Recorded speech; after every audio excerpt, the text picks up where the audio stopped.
In this tutorial, we're going to track an animated text message onto this phone. The steps are: track the motion, prepare a text message asset, parent the message to the phone, and color correct. This tutorial was made for people who have never used After Effects before, and it doesn't use any third-party plugins, so we can jump right in. Let's get started. The best way to get started whenever you're compositing is to take your footage and drag it down into the new composition button. The reason is that your footage's resolution is 3840 by 2160, frame rate is 50 frames a second. When you create a composition this way, the composition is going to have matching resolution and frame rate, which is absolutely critical to motion tracking, therefore compositing. Let's edit this clip. So we'll say maybe we want just from here to there. I'll press Alt out bracket to trim the shot, and we want to add a text message popping up. It's basically the easiest motion tracking you could possibly do in After Effects. I'll right click on the footage and go to Track Motion. This brings up the Layer tab. If you weren't paying close attention, this is the Composition tab where we were. Let's just explain what the Composition tab is really quick. This Composition tab is showing the contents of this composition here, and these are the layers in it. So I can move this footage around, rotate it, duplicate it. The point is, a composition has multiple layers in it. I'm going to undo back. The Layer tab lets you use certain tools. So I'm going to zoom in and take this tracking point down to the phone here. The way motion tracking works is this. There's this smaller box, and that is the texture. So the computer saves what this texture is, and then goes to the next frame, which I'm doing with page down, and it takes this texture and it tries to move it around to try to find out where it went. It searches for it. That's what this bigger box is for. So from this frame to this frame, it looks like this thing moved about 10 pixels up and 5 to the left. So if you want motion tracking to be successful, you want this bigger box to be reasonably larger than 10 pixels up and 5 pixels to the left. To let it do its thing, press Analyze Forward. Other tutorials would show you how to use this tracking panel to apply this tracking data, but I think it would be helpful to understand where this data is coming from and not use this panel. So I'll go back to my composition, and on this footage that I just right-clicked and tracked, I'll press U, and you'll see there are 3 keyframe tracks down here. One of these contains the tracking motion that we just tracked, so let's look at the values and see if they make sense. The confidence value is just a percentage, that's definitely not it. And as far as feature center and attach point go, they look pretty much identical. So I'm going to copy one, and I'll make a new null object. Layer, new, null object. And I'll open up the menu for transforms and select position.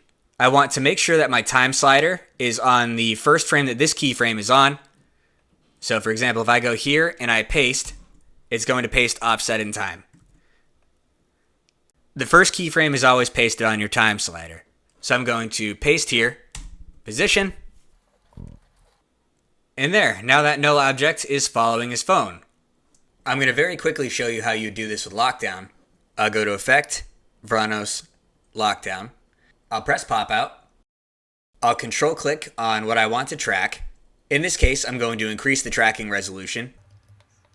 And I'll press Track All. Then I'll go to the 3D tab, select the point, and press Create Transform. Then I can export that transform to my timeline by pressing 3D to AE. I'll hide the effect because we don't need to see that yellow crosshair. And this is the null object. You don't need either of these two objects, by the way. Okay, let's undo back to the original tutorial. So how do we add a text message here? I'm going to drag in a new asset. Here it is, and let's take a look at it in the layer window. So I'm going to double click it. This is some text message I found online. So we'll just grab one of these and stick it in there to have it pop up. I'll take this image and I'm going to drag it in the composition, either here or here, doesn't really matter. And then I'll move it into place, somewhere above the phone. And now I can parent this to follow this null object which has the motion. So the way that parenting works is, right now, this text isn't moving, but when I set it to parent to this null, it's going to follow. So now how do we separate this one text message out from the rest of this? There's a tool in After Effects called Precomposing. I can hold down Control-Shift and press C, or go to Layer, Precompose. Learning the difference between these two modes is incredibly important. And let's actually explain why. So, without really explaining what effects do yet, I'm going to go to Color Correction, Hue and Saturation, and now make this text red. And I'll also throw a mask on here. So I'm going to grab this mask tool, and we'll select here and here, and I'll go back to my selection tool. You pretty much always want to go back to your selection tool after you use something else. So you can see this kind of works, but it's going to become unnecessary and difficult if I try to do too much work on this image inside of a composition that has footage, null, and then potentially dozens of other layers. To edit this in a very clean way, we can make a composition which has nothing but this in it.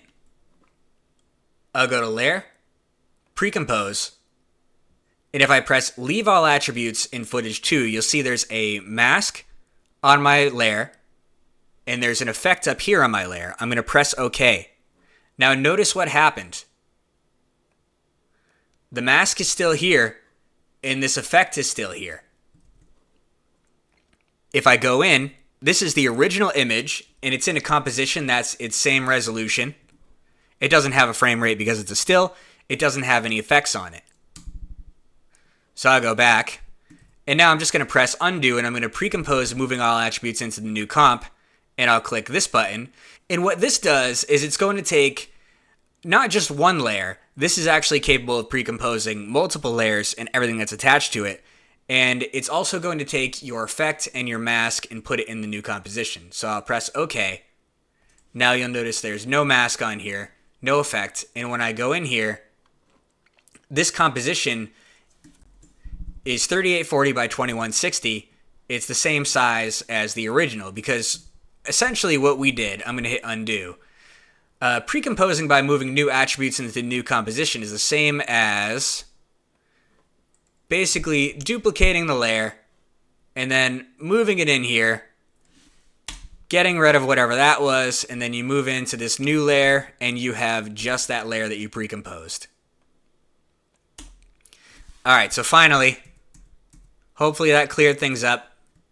Scrubbing along here, let's precompose, leaving all attributes in the comp. Now we can enter this comp, and there are a lot of ways to skin a cat in After Effects. One of the first solutions is using the mask tool. So you can either use this to create some preset shapes of masks, or you can use the pen to draw your own. So let's say that I want to do this here. I could grab that. And then even though I'm working blind now, I could do that and adjust it and try to make that as tight and clean as possible. When I twirl down here, you'll see I have my two masks. And if I want to see more of what was going on in this other image, I can select these. I'm holding down Shift when I select them both and click None, and then they'll do nothing. By default, they're set to add. So now let's get into some effects. So what's the easiest way to get rid of this white background? I'm going to go to Effect, Keying, Extract. To get rid of the white, I can use an effect called Extract. The way Extract works is if you drag this bar from this side and set the white point on the high end to come down, it removes anything brighter than the white point. It can also remove anything lower than the black point here. So for example, if I drag this up over the blues in the video, it removes those blues. If I drag this down, it removes the whites. So let's remove the white. And I think that's looking pretty good. One trick though is I'm going to go right to the point where you can tell that blue is coming in. And then I'm going to soften this off so it's a smooth fall off. So pretty much what's happening is it's saying that this is going to be preserved. everything brighter than this is going to be keyed, and everything in the middle is going to get some sort of middle gradation there. We're just going to interrupt this tutorial to show you how you do this with Composite Brush. So you go to Effect, Vranos, Composite Brush, click on the color you'd want to remove, then hold down Control and click on the color you want to keep. Probably want to set the transfer mode to Stencil Alpha and the matte type to Soft 1.6. The results between Extract and Composite Brush will be almost identical, especially for a simple shot like this, so I wouldn't overthink it. Let's get back to the tutorial. Now let's turn this text message into a solid color. If we move back, it's already being tinted, but let's get rid of this effect. You can see what's happening. It's got this halo fringe on the edge. Easiest way to deal with this would probably go to Effect, Generate Fill, and choose whatever color you want this to be. I think that blue is fine. And now you probably want to fill in the area behind the text. So to do that, I would go to Layer, New, Solid, and I'll move this beneath this layer. And then I'm going to take out my pen tool. By the way, the pen is showing for this layer that I have selected. Select it to see the current masks. And I'll press G or click this mask tool. And now I'm just going to click in here to fill this in with white. It's looking pretty good. Let's go back to the comp. It's beautiful. So let's trim this down. I'm going to create some screen real estate. These 4 buttons down here, by the way, they just show different layer controls. I like this one and this one. I can drag this out point here, so that way when I play it, it will stop and repeat. So now let's have this text message animate on. To do that, let's have it start around here, around 20 frames in. So I'm going to go to this frame, and you'll notice what happens when I double click and enter this composition. So this composition represents this image. It goes in and it's set to the same frame. If your compositions are set to have the same start time and be aligned and not have too many time remapping effects, it can be really, really handy because the time will stay lined up. But anyway, this is right where I want it to pop up, about here. So let's make that happen in this composition. One of the best practices when working with assets is keeping the assets mostly centered. If I create new solid in here, this is definitely not centered, but what I can probably do is take this and move this down into the center. Now, of course, this didn't work, so I'm going to undo that. How do we prevent that? We use parenting. Take this solid layer and parent it to our texture layer. And now when we click and drag it, they both come along. And as far as being centered goes, I think maybe that will feel about right. Let's go back to our main composition. I'm sorry I haven't been mentioning this. I'm hitting tab whenever I move back out. Sorry. Old habit. Now you can't see it. Well, what happened? We had a mask already on top of this layer. So let's twirl down. And we don't need this mask. This was something we made before we pre-composed. So we can just delete it. And maybe we'll say that this text message should settle around here. So to have this animate on, first let's have it just cut on.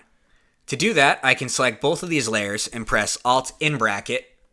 And all that does is it's off until it's on.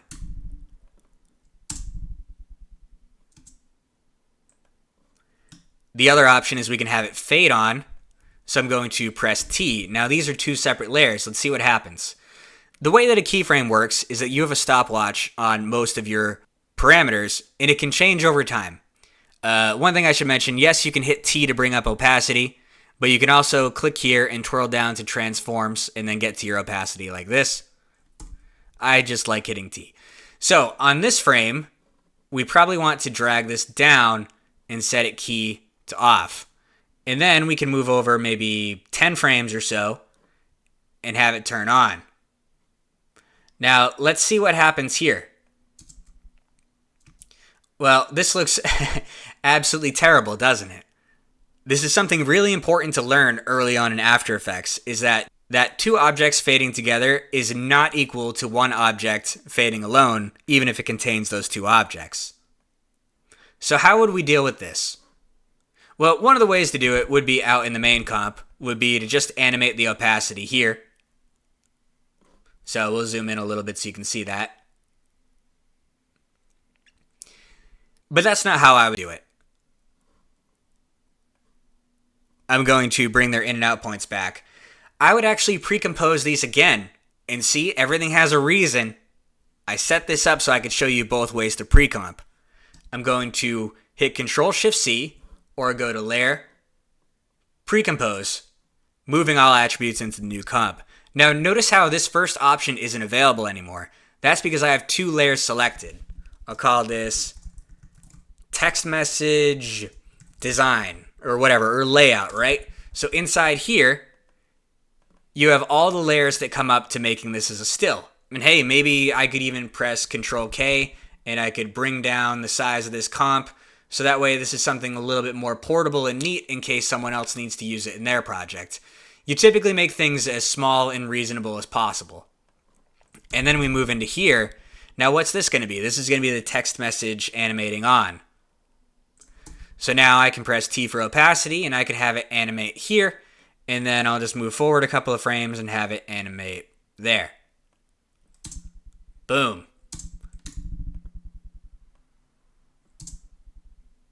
Nice. Now let's have it animate with some actual movement. I'll press P to get my position out, or again, you could just scroll down to the transforms. And I'll say, at this frame, at 36 frames, I want this to be here. I'll click this. And then at frame 20, where my opacity was coming in, actually one of the things that's helpful is you press U, it'll show you all of your keys, and then you can make sure they happen around the same time. And I'll just drag this down.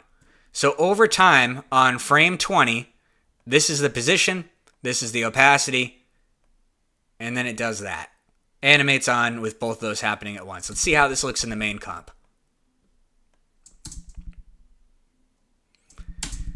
Again, absolutely beautiful work we're doing here. But I'm going to take these keyframes and right-click them and go to Keyframe Assistant and choose Easy Ease. The last thing we'll look at is color correction. Whenever you color correct, you probably want to bring up Lumetri Scopes. And for this shot, I'll select the footage and go to Effect, Color Correction, Curves. We're not going to get into this, but all you need to know is that curves is a one-dimensional lookup table. Right now, the darkest part of this shot is here. So this is showing the brightness values. A little above 10% brightness, we have the darkest parts of the shot, which would be the phone, the buttons, the hair, the shadows. And the brightest part, for example, right here, the building. If I move this text message around, you'll see that blue bar moving. I'll select my footage, and to lower the black point, so what's happening is horizontally we have the input, vertically we have the output. So when we move over here, we're at 0%, and then we're around 10%, around 12%. Now we say this value should be at 0% brightness.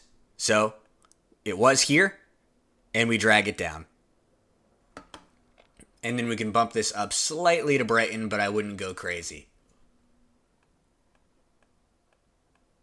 Alright, that is all for now. Thanks for watching. Let me know if you have any questions.